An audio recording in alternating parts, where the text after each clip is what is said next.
The broadcast is now starting. All attendees are in listen-only mode. Hello, good afternoon or morning, depending upon where you are, everyone. If you could raise your hand if you can hear us, that would be helpful. I want to make sure that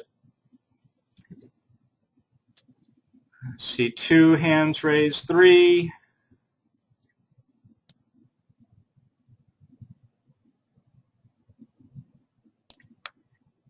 A couple more maybe.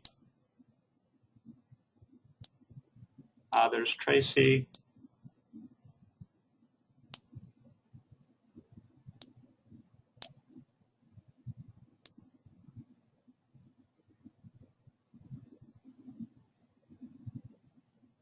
Three people who haven't raised their hands yet that they can hear us. So I'm going to type out a message here.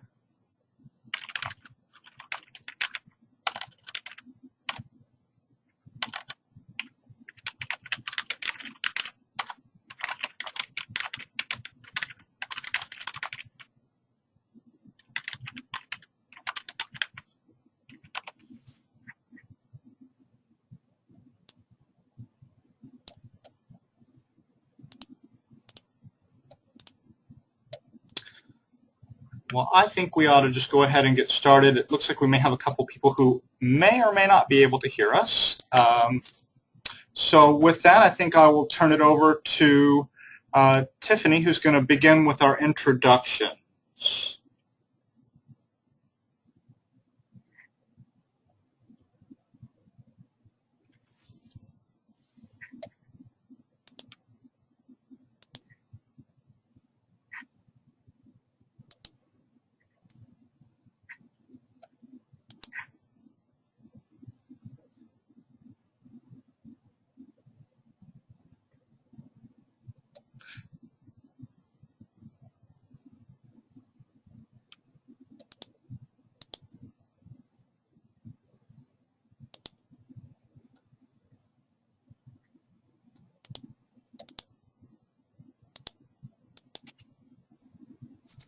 Okay.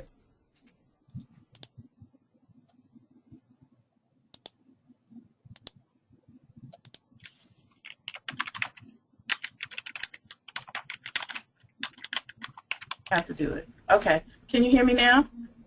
We can. Can you hear me? Okay. I can hear you. Okay.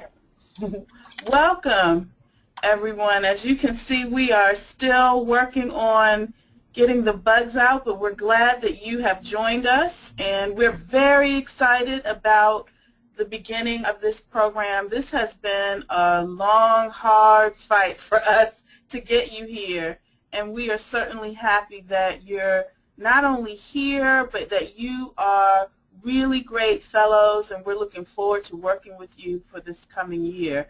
So as we get started, I wanted to give the opportunity for Velma McBride-Murray to say hello, and we can do some brief introductions, and then we can talk a little bit more about the program. I'll kind of give some background about, one, how Velma and I got here to be your PIs, but also why we think it's great that this is something that's coming out of APA, and give a little bit more information about how we see the program. So I'm going to let Velma introduce herself, and then Chris can also do a brief introduction. And then Chris, I'm not sure how this is going to work. I assume all of the attendees, they can't speak, right?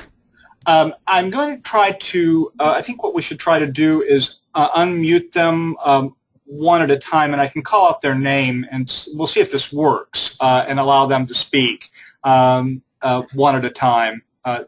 Do we want to try it that way? Sure. Yeah, that makes sense. Okay. And I'm assuming that, Chris, I'm assuming that they understand why they, I mean, we aren't able to see them either, right? We cannot see them unless they share their webcam, which I believe they should be able to do. but I think they have to press on the button that says, that's got the little camera on it on their screen. Okay.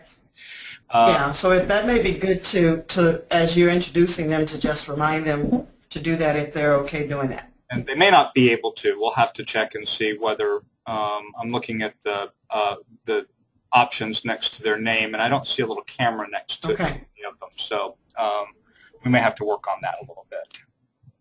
Okay. Well, hi to each of you. As Tiffany said, we're excited about launching the cyber mentoring program, and we're working out the cyber mentoring pieces so that we can begin to move smoothly as we go into this virtual world with this mentoring program. And I'm Velma McBride Murray, and I work with Tiffany as one of the PIs of the project. I'm at Vanderbilt University, and I teach in a department of human and organizational development, which is really community psychology, and I've done HIV/AIDS research for a very long time. So I'm delighted that you're here, and looking forward to seeing each of you in a few weeks when we all pounce on DC for the APA pre-conference session with the cyber mentors, and also an opportunity to connect at the reception that each of you have been invited to as well.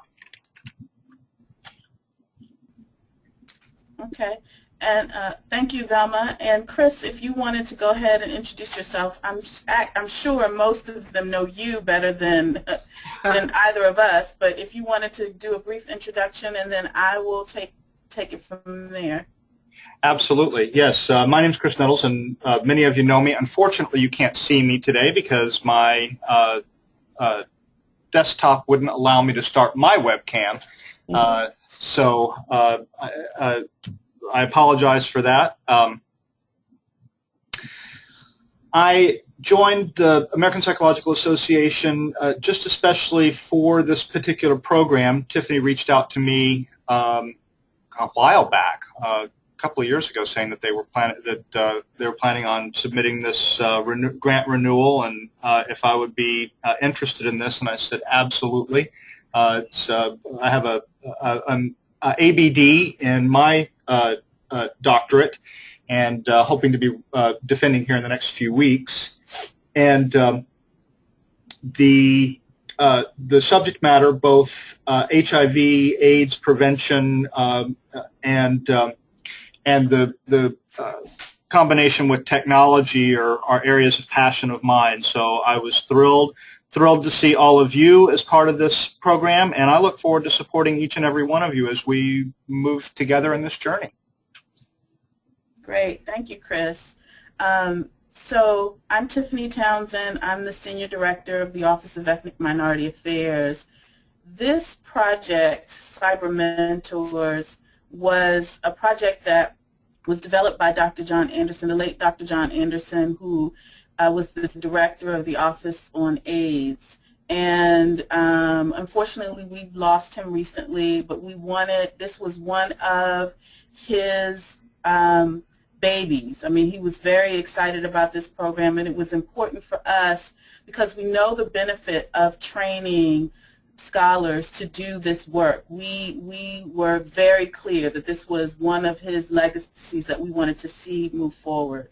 So Velma and I worked hard to make sure we were able to keep this funding, and we were excited to get notification that we were funded last August, and since then we have been running, trying to make sure we could get it moving and get you on board to start the training. And so again, as I mentioned earlier, this was a long, hard-fought battle, and you are our products. And so we are so excited that you've joined us and that you are a part of the program. And although you are cohort 4 technically, because this is a continuation, and Dr. Anderson did a great job with some of his colleagues to start the program for the first 3 years, you are the first cohort for us.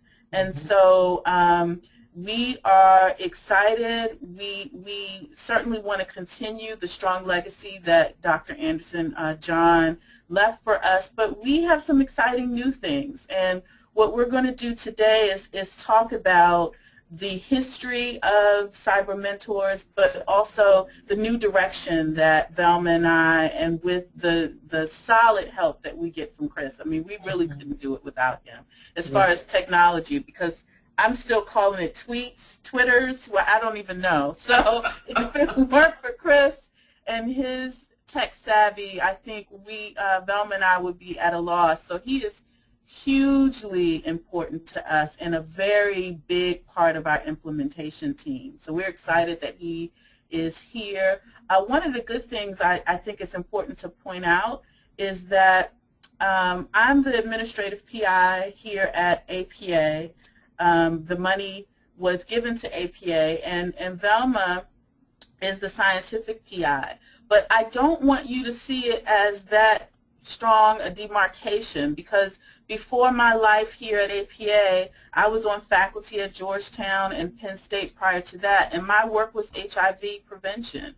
So I do have the content as well, and Velma obviously has the content, but she was an administrator of a mentor program. She was the PI of another training grant through NIH prior to this. So she has the administrative piece as well. So I don't want it to seem like we're that demarcated that you have to go to Tiffany for administrative pieces and Velma for scientific. Either of us could do it, but those are our roles. And we do try to divvy up tasks related to those. But I want you to be comforted in the fact that not only does Velma have the scientific background, I do too, and so does Chris. We certainly wanted someone who had the tech background as Chris does, but also understood the HIV research, and that is his research area as well. So we think we have a pretty good team, and we're excited about that team. And we see you as the beginning of something that we hope will be a long-term program for us here at APA, and in partnership with Vanderbilt with Velma.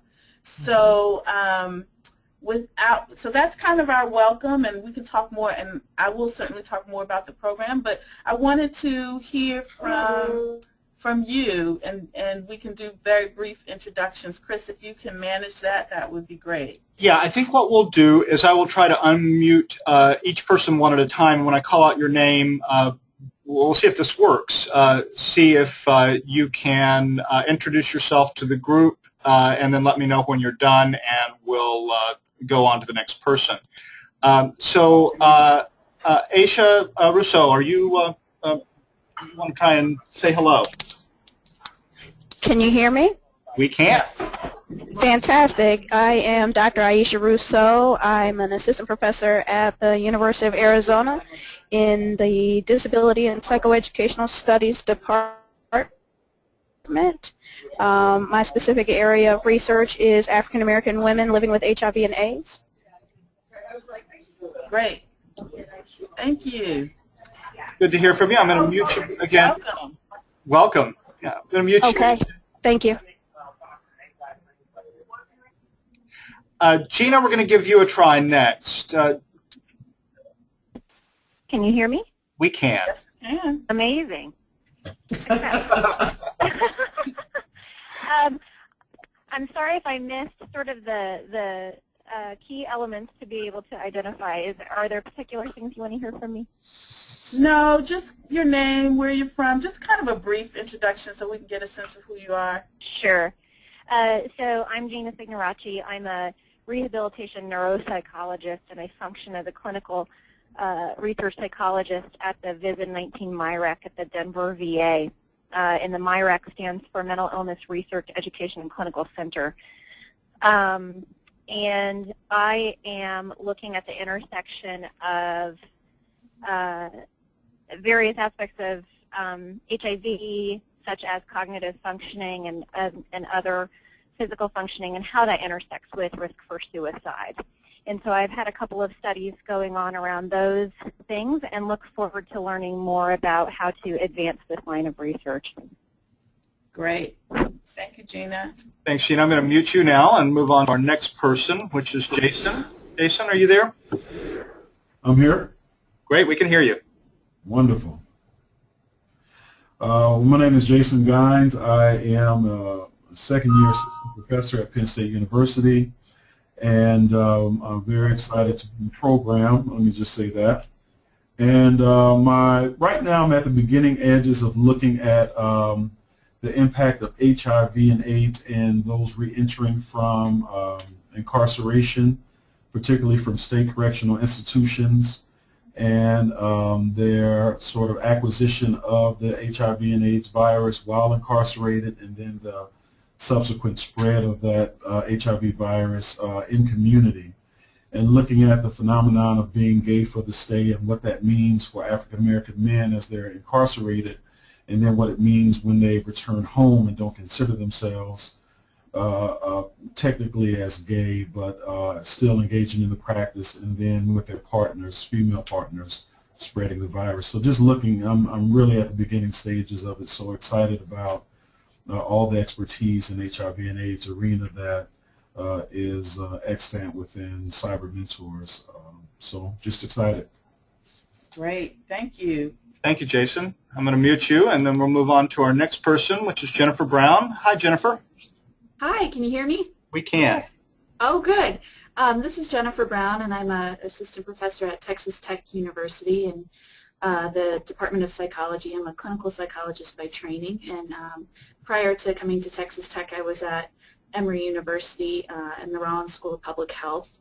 And I'm really interested in the intersection of mental health and substance use on HIV risk-taking behaviors, and also thinking about primary prevention strategies. And most of my work has been with adolescents, but I've also done some secondary prevention with HIV-infected individuals. And I'm also sorry to say I'll be missing everyone at APA. I'm expecting my first baby probably next week, so I'm sorry I won't be able to be there in person, but really looking forward to the program. We understand. Congratulations. Absolutely, Jennifer. And one thing that you don't have to say one way or another yet, but we may have an option for you if you're available. You may not be, given all that you'll have your hands full with, but we may be able to add people that aren't able to physically be with us, and we've got a couple of others via our distance technology. So we'll see if that can work. It may not. Oh, wonderful. That'd be great. Okay. And you'll have to share the picture so we can display the picture. Okay. Yeah, make sure you send it to us. It can be a mini protege. I hear you. That's exactly right. We like to start early.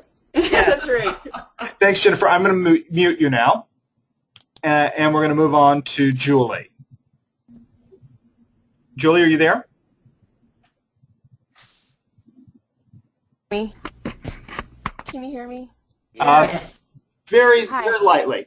So Let me try and talk louder. okay.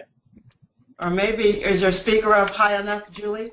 Okay, I'm turning it up. There you go. We can hear you. Okay. Yeah, that's Great.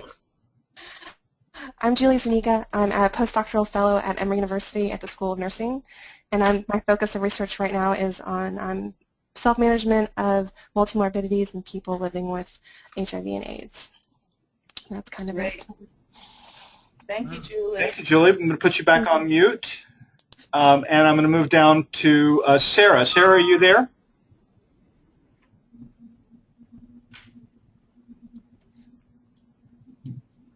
Give her just a second and see. Sarah, are you with us? Okay. I'm going to mute her. I'm not sure. She may have stepped away for a second. We'll come back to Sarah. Terry, are you with us? Oh, I think Sarah may have just rejoined us. So hold on just a second. I'm going to mute Terry and unmute Sarah. Sarah, are you available? She says, I'm here. She can hear us, but we can't hear her. So, Sarah, I'm sorry. We'll have to work on the technology for you. Yeah, she sent me a private message saying that she's going to try reconnecting. We'll see if that works, and if not, we'll get an introduction from her here in D.C. I do know that Sarah is actually sitting here in D.C. as well. She's at the George Washington University in the Department of Biostatistics, so she won't have far to come to join us here in D.C. That's great. Great. Mm-hmm. Terry, are you available? Yep, Terry. You said Terry, right? Yes, I sure did. Hi. Okay. Yes, I am here. My name is Terry Williams. I'm an assistant professor at Johns Hopkins School of Public Health in the Department of Population, Family, and Reproductive Health. So we just call it PopFam. So from now on, let's all just call it PopFam because it's a long title. PopFam. PopFam. So I'm here in PopFam. Yeah, Okay. PopFam. So in my work, I work with families and churches around adolescent sexual health. Part of my, so probably for the last 5 years, in the grad school and during my postdoc, I used to work with schools around adolescent sexual health. Now I'm working with churches. I'm hoping one day to bridge it all because I think adolescents are in a context of families but also in churches and schools. So long term, I really, like my long term, if I years and years from now, I would really like to be known for helping churches integrate interventions, so adapting interventions for young people in churches. So sexual health promotion, but also here in Baltimore, we have lots of substance abuse, and we know that there's, links between substance use and sexual risk behavior. So even thinking more broadly about the ways that churches might be safe spaces and health promotion spaces for young people and their families. Great. So that's me. Thank you, Terry. That's great. Thank you. Thanks, Terry. I'm going to mute you, and we're going to move down to Tracy. Hi, I'm here. Hi, everybody. My name is Tracy Weinstein. Can you hear me okay? We can hear you fine. Great. I think I'm probably one of the earliest to have, or last to have, most recent to have graduated. So I want to congratulate Christopher on your upcoming defense. I remember clearly what it's like. So Thank you. I'm a postdoctoral research fellow, joined Wayne State University School of Medicine Pediatric Prevention Research Center in September. I'm a community psychologist by training, and so I'm taking my training in community-based ecosystems and applying it to HIV. Currently looking at the experiences of children affected by HIV in China, but I'm also developing an ecological model for explaining mechanisms of stigma and how they affect children affected by HIV. Great. Excellent. Well, thank you, Tracy. I'm going to try to go back to Sarah one more time and see if we've been able to correct well, she just sent me another message saying that she doesn't see the audio pen. Don't be so. We'll just see. Can she hear us, Chris? She can hear us just fine. Okay. Sarah, it shows.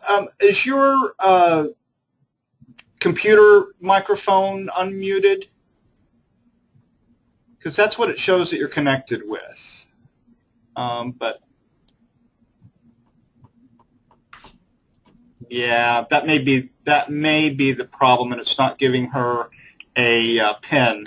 So we'll work on that particular issue, Sarah. I apologize to you, and no need to apologize on your end. We'll make sure that you get introduced to everybody in just a little under 2 or 3 weeks here in DC. So. Yes.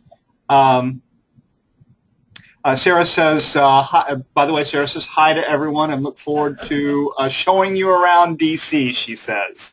All right, great. So you got a tour guide offer there, everyone. Thanks, Sarah. So we great. look forward to hearing from you in a couple of weeks. Yes. We won't put tape over your mouth when you sit down in person. We make sure you can be heard. Well, I can see that she's laughing.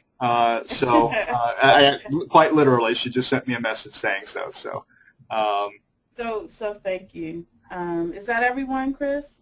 That is everyone that we have on the call. Looks like we are missing a couple of people, so there will be other opportunities for additional introductions when we get to DC. Okay. Just so everyone knows, we accepted 12 into the program this year.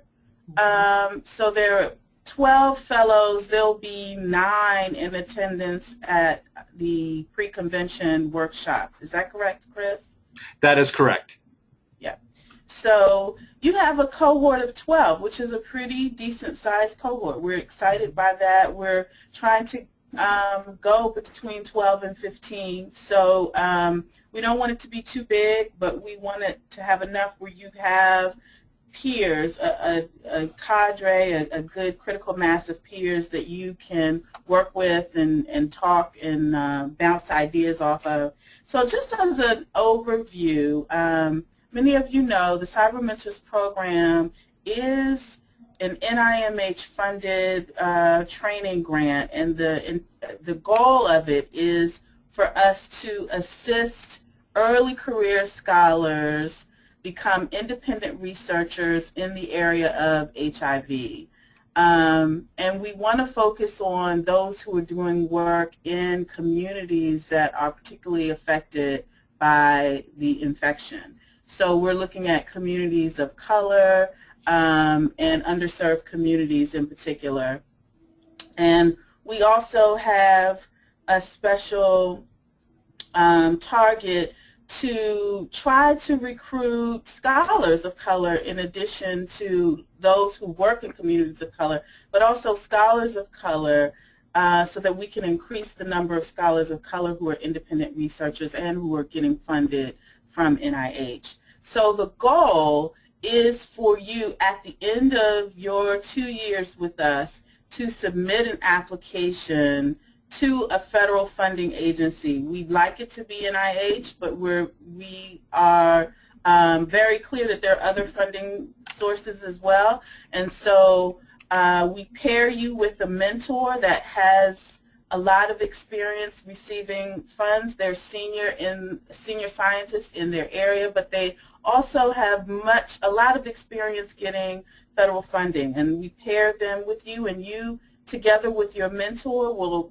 think through your career choices, your career development and your path, and decide what would be the best place and the best mechanism for you to submit your application. And we have a lot of scaffolding and structure here in order to help facilitate you and ensure that you get that application submitted. So our goal is for you to be an independent funded researcher. And the way we feel like we can get you there is to help you get your first major grant application submitted. And so that's what we work towards for this first 2 years. And one of the very innovative things I think that we do is we're trying to do most of this mentorship and training online. We're trying to develop a model that can be used by other mentorship and training programs where it doesn't have to be all face-to-face contact that you have, that we're able to provide training, provide mentorship online, and use technology in a very interesting way. So in addition to webinars, which we're still trying to get a handle on, so this is one of our first, and we're working the kinks and the bugs out, but we want to do webinars. Most of your training will be through webinars. We'll have this one in-person orientation that we'll have at the pre-conference workshop at APA, and then we'll have a series of monthly webinars where we'll go over particular topics that we think would be really useful for you as you are preparing your application and developing your career so that you will be a competitive applicant. So there may be other ways in which you need to think about your training and your career development to make sure that your application is competitive. So we'll have a series of workshops and webinars that we'll do. We'll also have a series of discussions where we will meet online and have discussions about a particular topic, and you'll be able to just kind of think through and talk through certain topics and get feedback from other mentors that may be in the group or your peers. So this will kind of be a group discussion. So we'll have webinars, we'll have these group discussions. You'll have to set up individually with your individual mentor your meeting schedule, so you'll have individual meetings with your mentor. Chris will talk about how you can meet your mentor online. We have meeting rooms that you can do that. We'll also provide funds for you to do an in-person meeting with your mentor. So we'll have different ways in which you can work together. And then an exciting thing that Chris will talk about in more detail is this website that we have. And the website will be one way where you will get information. We'll post information on that website. You'll be able to go there to see webinars that you may have missed. They'll be linked there as well. You'll also have links to other outside resources that we think are important. But you'll be able to work with your mentor on that website. So you'll be able to submit documents and work on documents through this website. You guys can do it in real time, working on that document together. And you'll have a timeline posted of all the milestones that you should reach as you're in the program and when things are due. So we have a lot of structure and scaffolding that we have put in place, and a lot of it using technology. So we're very excited about that. We feel like it's a great way to manage and monitor your progress, and also for us to know if there are ways that we can help you, and we can do it in real time. You don't have to kind of wait for a phone call. You can kind of put things in, and we'll be monitoring that on a regular basis. So we're very excited about this. I think this is kind of a new way to do mentoring. There are other similar programs out there, so I wouldn't say that we are the first and only, but I will say that it is an innovative way to provide mentorship and do it in a cost-effective way. And as money is, becoming more scarce as far as research funds are concerned, finding a way to provide the training in a cost-effective way, I think, is going to be really, really attractive to the funding agency. So we're working this model out. You're not the guinea pigs, but you are the first. So you can you can think of it however you want. But we're very excited about the group that we have, and I think you'll see, and what we hope is that you'll develop a sense of community among you, and that you'll see each other as peers and as cohort, and that you can ask and receive and get feedback from each other. And that's what those groups are. Those discussion groups are a way to not only get information, but to also build community, because we think that's really important as well. So that's the kind of brief overview in a nutshell. We're going to provide a much more in-depth overview when we see you in person in August. But I wanted to give you a sense of what we had in store. And, it was very brief, so if you have questions, feel free to ask any questions that you may have on this call. But we wanted to kind of go through things quickly, and then we'll do a more in-depth discussion in August. Just by the way, I did get an email from Lakeisha Sumner, who's on this call. We can't hear her. She can hear us. And I can't see, actually, her in the attendees list either. So I'm not sure what's going on there, but Lakeisha, we know you're there. Okay. Welcome, Lakeisha.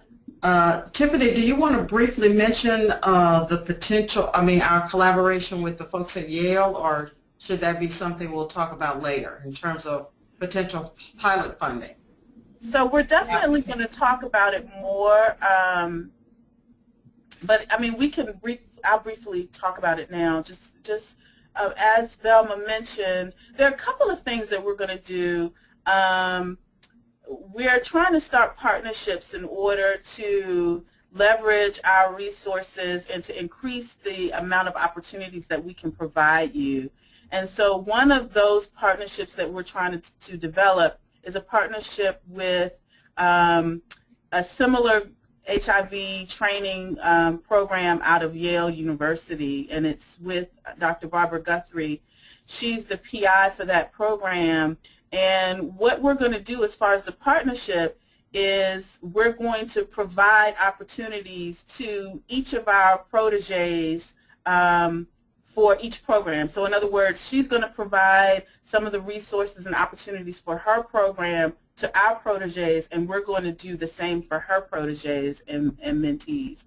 And one of the exciting things that she has to offer for you guys is she has money for a pilot project. So what you'll see and what we'll talk about in more detail is most of the money that you'll get from our program is related to career development and funds to travel and meet and work with your mentor. But we really don't provide funds for you to do a pilot study. But in partnership with Barbara, we're able to offer that as an opportunity. So you will be able to apply to her program, and we'll give you all that information. And she has money, small grants that she's going to be giving out. I think 5 in total. Is that right, Velma? That's correct. 5 in total. Well, she'll provide small pilot funds for you to do pilot studies that you can use as data for your grant application. So you may be able to, if you get these funds, you'll be able to run a small study and have some pilot data that you can use in your grant application. So we'll talk about that in more detail, and as a matter of fact, Barbara is going to present and talk about her study, her project in her program in more detail. She'll join us via online, webinar, GoToMeeting, whatever the platform, but she'll join us with the distance technology, and she'll talk about her program in more detail. But that is one of the exciting things, and those are the types of partnerships that we're going to try to foster and develop so that you'll have more opportunities outside of just the cyber mentor opportunities that we provide. But thank you for reminding me to talk about that, Velma. Any questions from the group from what's been presented thus far? We have time. Okay. Shall we go to the next slide, Chris? Sure. There you go. It's not showing up yet. Let's see here if we can make that show up.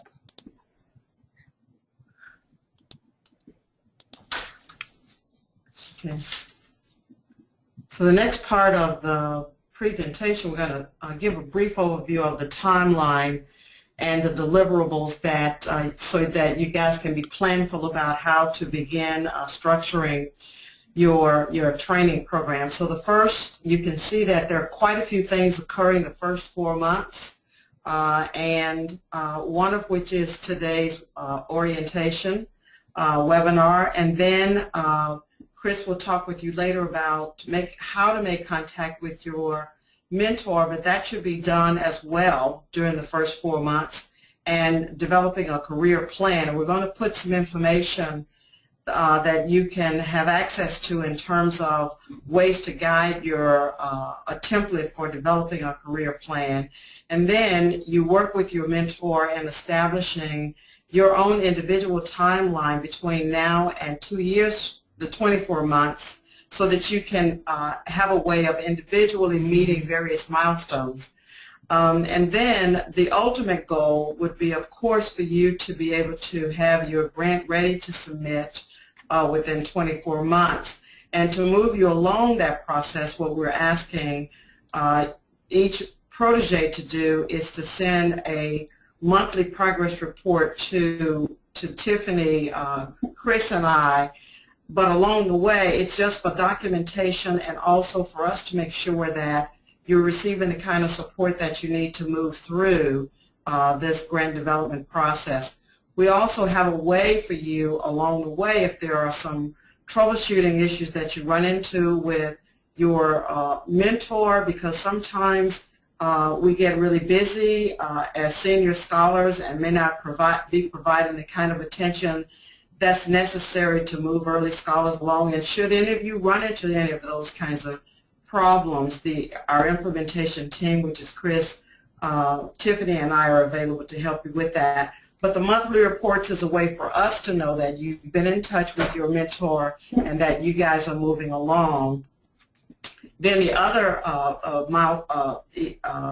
activity that will occur over the first 4 months is you're attending the in-person meeting that's going to occur in a few weeks. Have each of you, I'm assuming that each of you have had a chance to finalize your air travel and that Chris and or Tiffany have been informed about that, and if not, it's time to do it like yesterday.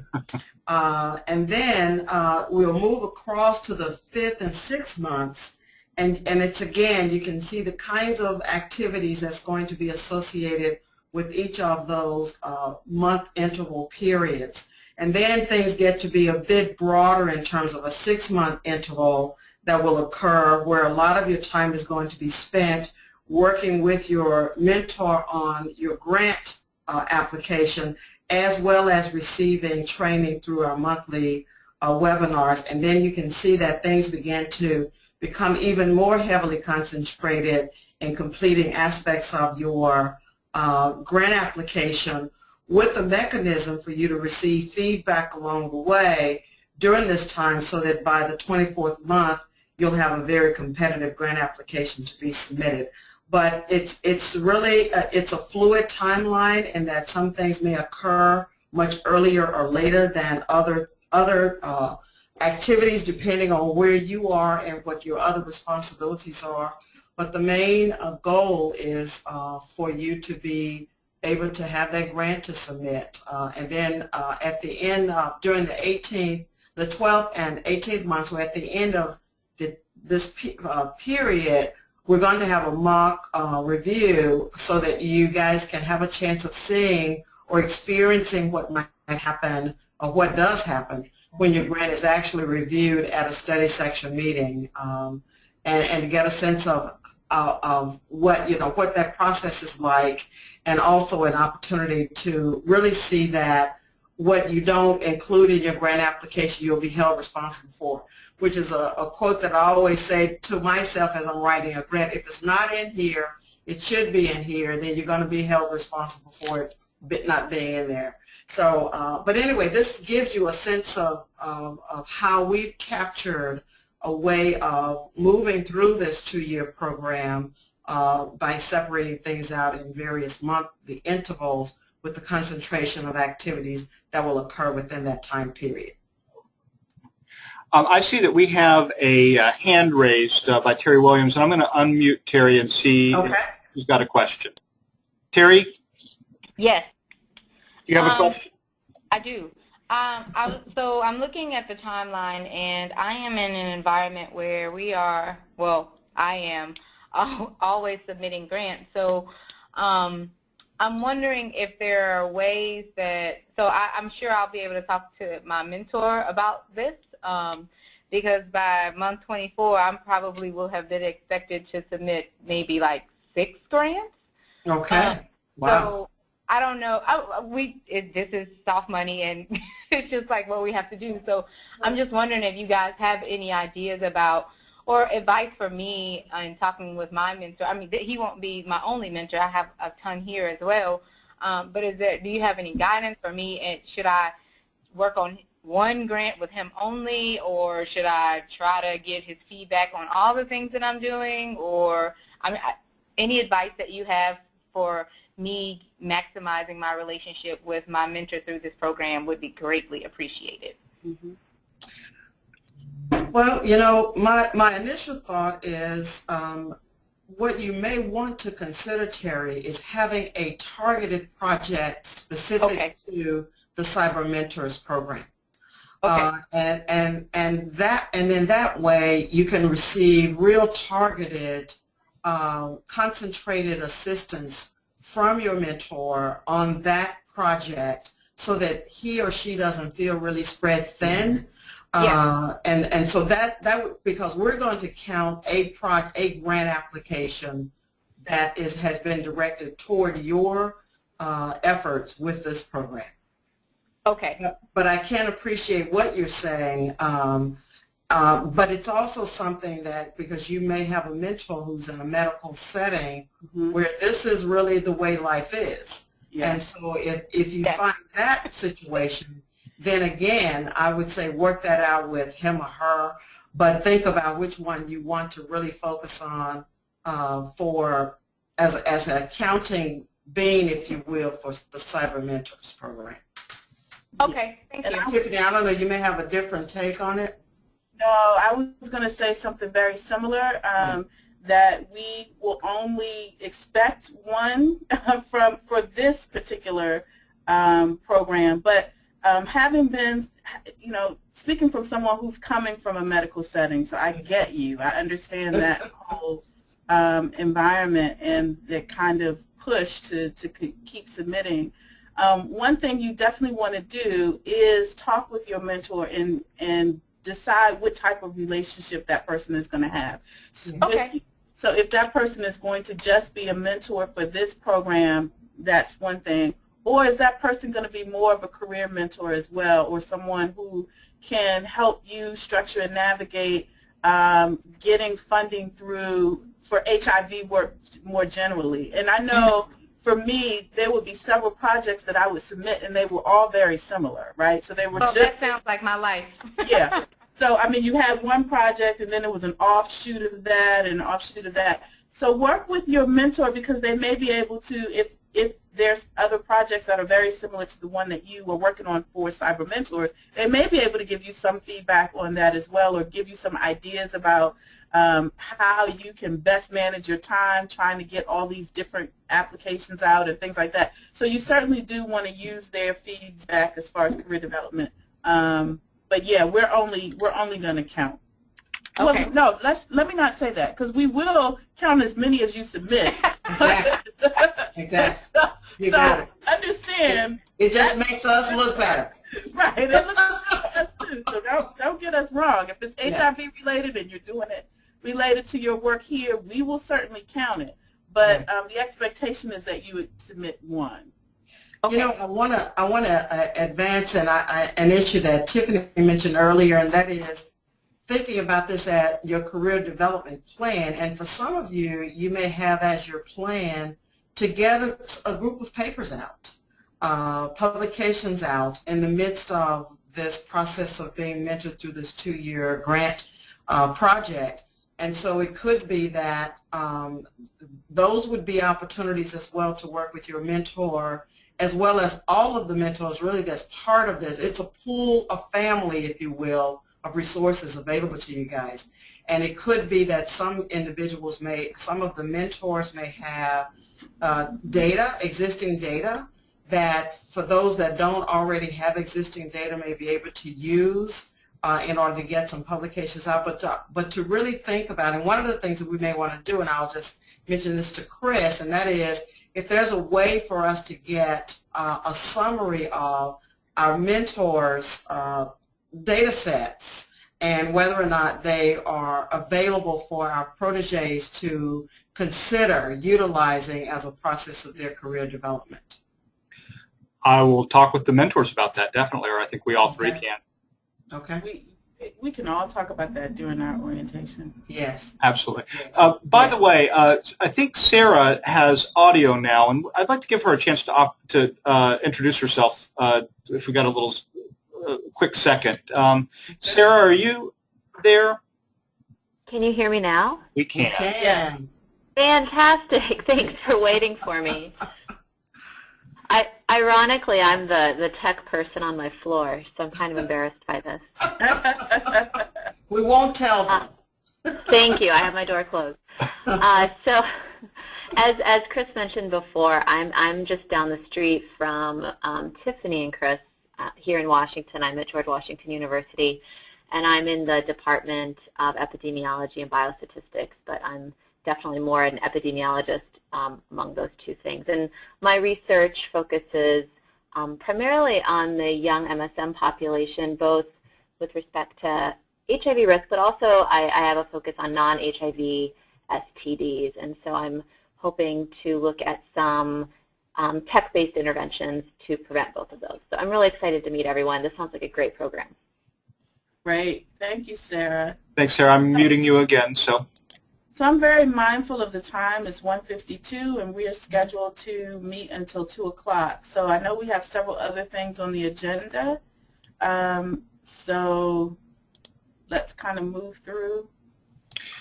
yeah, so and I'm going to cover these just very briefly. We're going to get into a great deal more detail as we meet in DC, and I'm going to provide some brief description of the first steps. And I think many of you may be wondering, okay, well, here I am now. What about my mentor?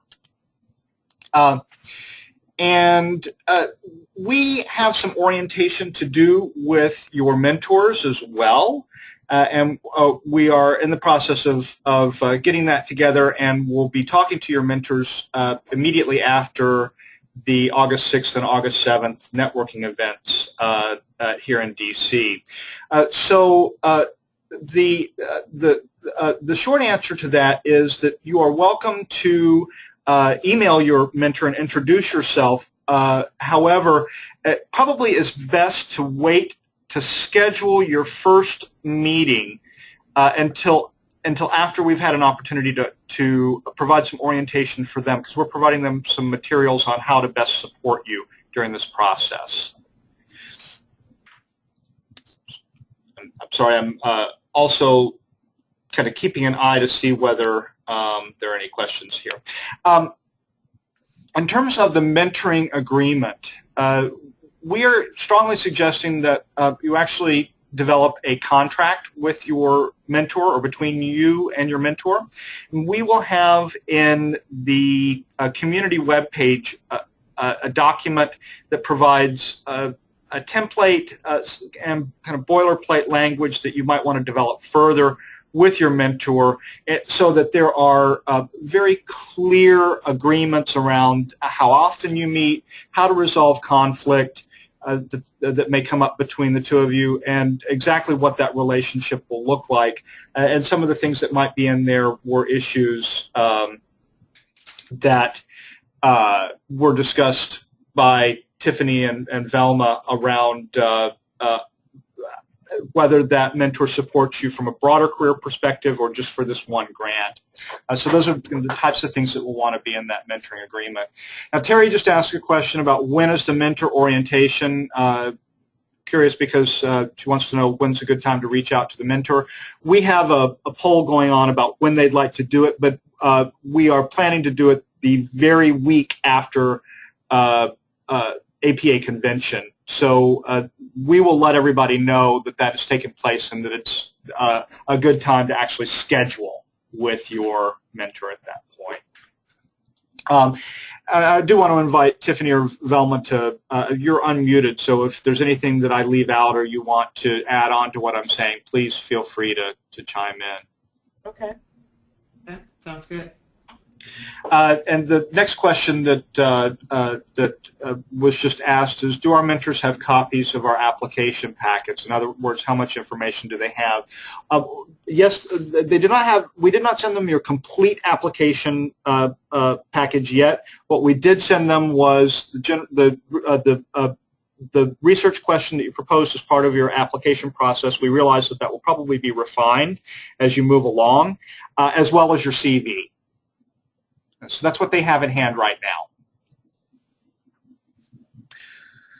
now. In terms of the career development plan, this is going to be the process around this, and this is part of what we are orienting the mentors around, is a fairly in-depth career assessment that we're going to ask them to do with you over the first call or the first couple of, say, calls, the first couple of interactions. The interactions you'll be having are in the virtual meeting space. So out of that, you will actually write from a template that we will provide a career plan that outlines the activities and where you'd like to be career-wise over whatever period of time. The plan is initially set up for 6-month periods, but if in your discussions with your mentor you want to adjust that, that's perfectly acceptable as well.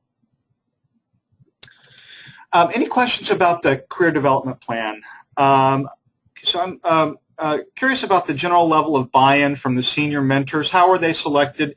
Did they apply, or were they appointed? Tiffany or Velma, do you want to speak to that? So we can kind of talk about that. It was kind of a combination. So some applied to do it when we had a call out. We had a call out at the same time we had a call out for you guys.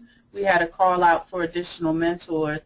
Many of them were mentors from the previous funding cycle who we contacted and asked if they would be interested in doing it again, and they all, many of them, I would say overwhelmingly positive response, because they know and value how important this is as far as making sure we have the next generation of researchers who are doing this work.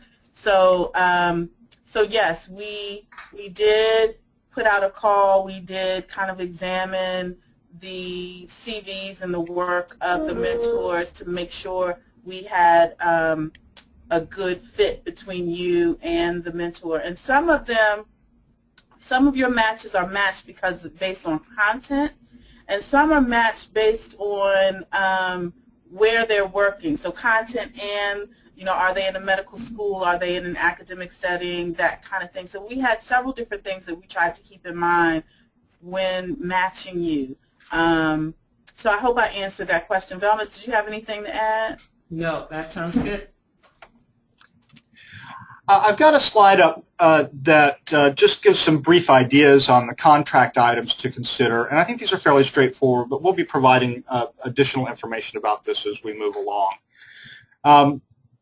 Want to talk just very briefly. We only have a couple of minutes left, and I'm going to be sending out some information in the next couple of days on setting up a couple of accounts that are going to be very, very helpful for your participation in this program. The first is a Microsoft account, and the Microsoft account is what gives you access to the community pages that we're talking about, because we've done this in an application by Microsoft called SharePoint. Many of you may already have a Microsoft login, but if not, we will provide you information about how to do that. The second one that may be helpful is a Google Plus login. This one is more optional, but it may be useful because we're finding that while we have GoToMeeting available as a virtual meeting space, that Google Hangouts may be another option that people want to look into in terms of meeting directly with your mentor. So, and that requires a Google Plus login, and we'll also send out some information about that. The online, sorry, just moved where I didn't want to. The online community, I want to take an opportunity to show you here for just a moment. Let's see if we can get that over here.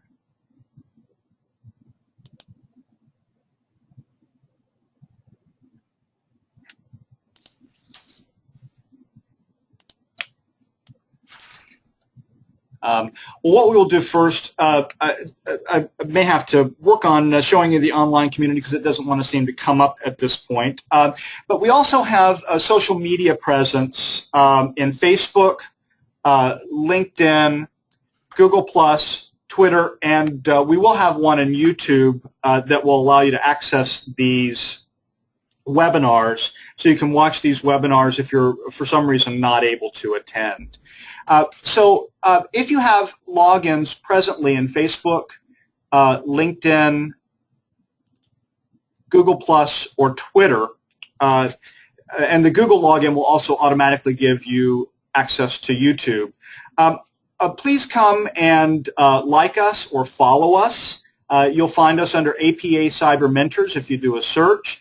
And through these social media outlets, you'll get access to all sorts of content that we're putting out there that's applicable not only to each of you, but to the broader community.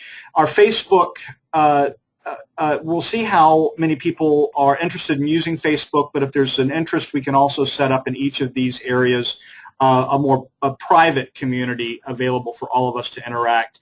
But we wanted to see where people are with the various social media platforms before we necessarily set that up immediately. So there's going to be a lot more on this as we get to the August workshop and networking events. And so I want to hand it back over to Tiffany to talk about what the agenda is for these 2 days that we're very excited about.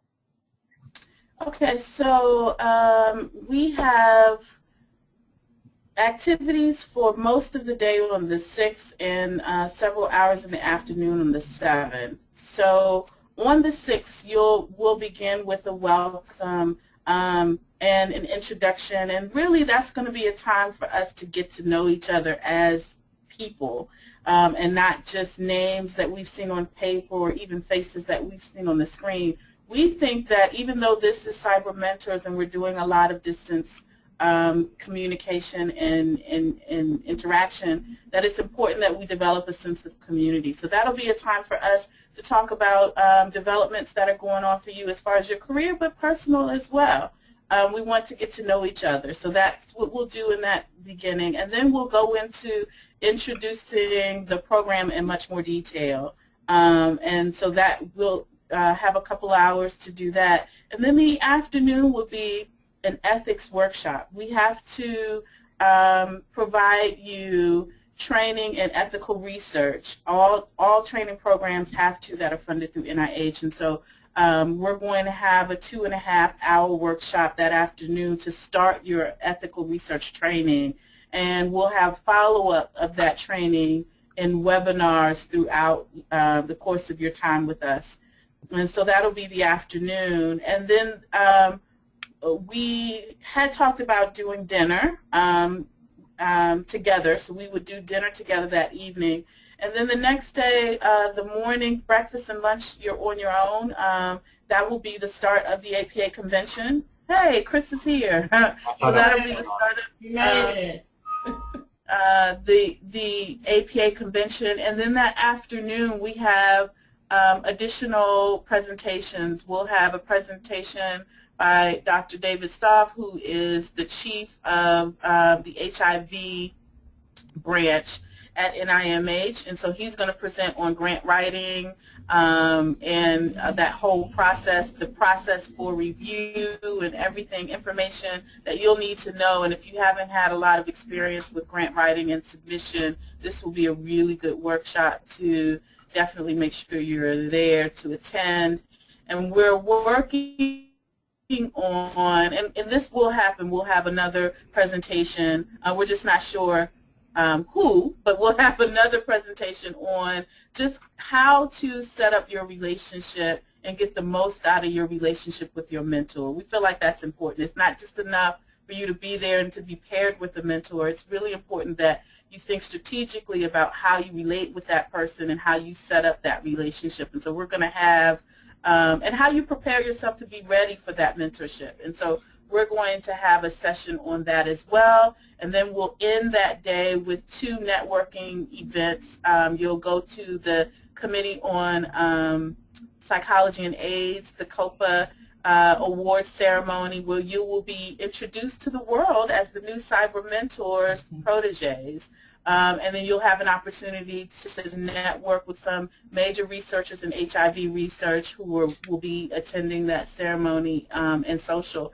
And then we also have a social coming out of my office, the Office of Ethnic Minority Affairs, for psychologists and scholars of color. So that will give you an opportunity to network with some major researchers of color in the area. So that's what we have planned for the 2 days. We're excited by it, about it, and we think we have a lot for you to offer. But I think we have a lot to offer you, but I think one of the major things we're excited about is to finally see you in person, and to have an opportunity to get to know you. And so we look forward to seeing you in a couple of weeks.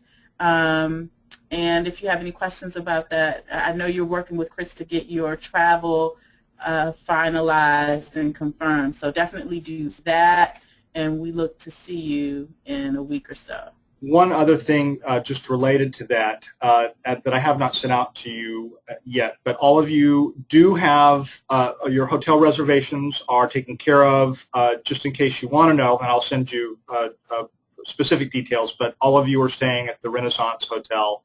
I'm sorry, at the Renaissance is where we'll be having our meeting. The hotel arrangements are at the Capitol Hill Hyatt. So mark that in your books. That's where you'll need to check in, and like I said, I'll get more information to each of you about that. And the other thing that I'm sorry about is my camera. If it's distracting, I'll try and figure out why it's trying to focus in and out on me. I'm not quite sure why it's doing that. So. Oh, we don't see that, Chris. You don't? Okay, that's good. No. That's good. I see it here. It's distracting to me. So. Okay. So do we have any questions? Let's see. I've got a couple of questions. Jason asked, for those not in attendance, what will be the next opportunity to see you face-to-face? Wow, next year. Except through our webcams, but this is the yearly face-to-face meeting. Yeah, we just have one a year. Mm-hmm. Do you want to talk about any opportunities to meet with their mentors one-on-one? Yes, we may want to do it when you're in August, given the time. That's right. I was just going to say, though, that we just have one face-to-face meeting with our staff, but that there is money, there will be money made available to each mentee, or each protege, I'm sorry, to meet with your mentor individually. So you will have opportunities to meet with your mentor, but just only meet with us once. Yeah, so the group meeting with all of us, as we're doing in a few weeks, that will occur once a year. Yeah. Well, as Velma points out, we're 10 minutes over, which we apologize for. And if you have any additional questions that you didn't get answered, or if over the next few days other questions pop up, feel free to email me directly, or of course, well, I don't want to offer Tiffany and Velma, but I'm sure that they will offer themselves. And we will do our best to get whatever questions you have answered as quickly as possible, and if it's appropriate, put the questions that you may have out to the entire group so that if somebody else happens to have the same question, we get it answered. Anything else, guys? Any other questions? Did you say there were 2 questions, Chris? Those were them. Oh, the second one was Gina saying, we'll see you soon. Okay. Oh, okay. All right, guys. All right, thank you. Bye. Thanks so much, everyone. Goodbye. Bye. So, Chris and Tiff.